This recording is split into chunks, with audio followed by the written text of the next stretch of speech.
Hoy en día, la Ciudad de México no es solo el centro del país, sino también la capital por excelencia del feminismo nacional. Destaca por lo aguerridas que llegan a ser las protestas que se llevan a cabo en Reforma, o por ser el único estado de la República en donde el aborto es legal hasta hace pocos años. Recientemente Oaxaca se le unió. Sin embargo, pareciera que el feminismo está en todas partes, desde las consignas de una manifestación hasta el rechazo de usuarios de Facebook a las nuevas actitudes de las mujeres o en publicaciones en redes muy satíricas. Pero, ¿qué es el feminismo? ¿De qué se trata? El feminismo es una ideología política que defiende que las mujeres no somos subordinadas de los hombres a un nivel biológico ni a uno económico o político. Y por supuesto, que no deberíamos serlo en un aspecto social. Eso no quiere decir que todo simpatizante de esta ideología piense igual. De hecho, hay muchos feminismos. Es normal que haya muchos grupos feministas y que estos estén en constante discusión. En este espacio no vamos a juzgar ningún feminismo por encima del otro porque no consideramos sostener la verdad ni tener respuestas absolutas en este u otros temas. Ahora bien, el feminismo es una ideología política. ¿Qué quiere decir eso? La política involucra lo que los gobiernos hacen, sí, pero también tiene que ver con las jerarquías, relaciones y dominios que suceden en la vida de la gente común y corriente. La política también puede tratarse de las acciones de esas personas dentro de una sociedad ordenada de acuerdo con ciertos esquemas. En otras palabras, el orden de nuestro día a día es político.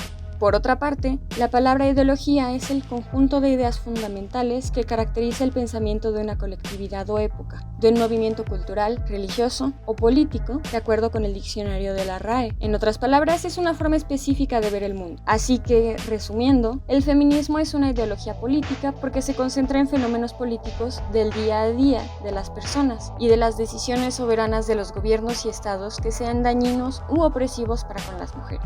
En 2021, el movimiento feminista tiene ya historia, tradiciones y temas que cambian de acuerdo con el lugar y el momento en que se les trate. Así pues, en México hay toda una trayectoria en torno a esta ideología que data de finales del siglo XIX e inicios del XX. Ya que sabemos bien lo que es el feminismo, es necesario hablar de por qué llegó a existir este pensamiento en primer lugar. ¿Por qué las corrientes feministas consideran que a las mujeres se las trata como inferiores y se les subordina? En las sociedades occidentales y en algunas orientales, los atributos que se consideran más propios del sexo de las mujeres o femeninos son vistos como risibles, vergonzosos o inapropiados, fuera de su género. Por ejemplo, llorar al expresar pensamientos emotivos o saltar de emoción y soltar un grito cuando algo bueno sucede puede ser visto como exagerado.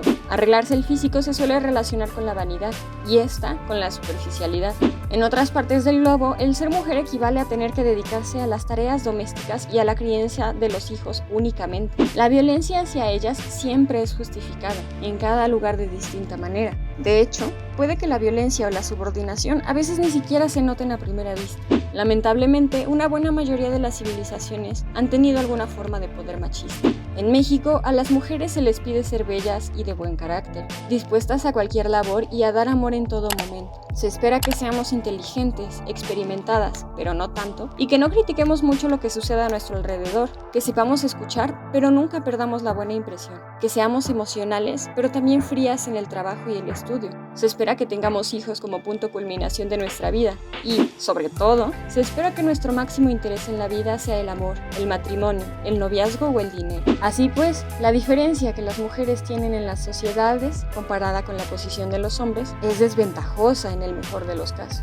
Las industrias que generan provecho económico de las inseguridades de las mujeres también son numerosas, y los productos que se les venden muchas veces son también más caros al dirigirse a ellas. En todo el mundo, las mujeres ganan menos dinero por las mismas labores que sus contrapartes masculinas en los mismos puestos. Países como la India o en este momento Afganistán no podrían decir que las del primer mundo están en desventaja, pues ellas la pasan mucho peor.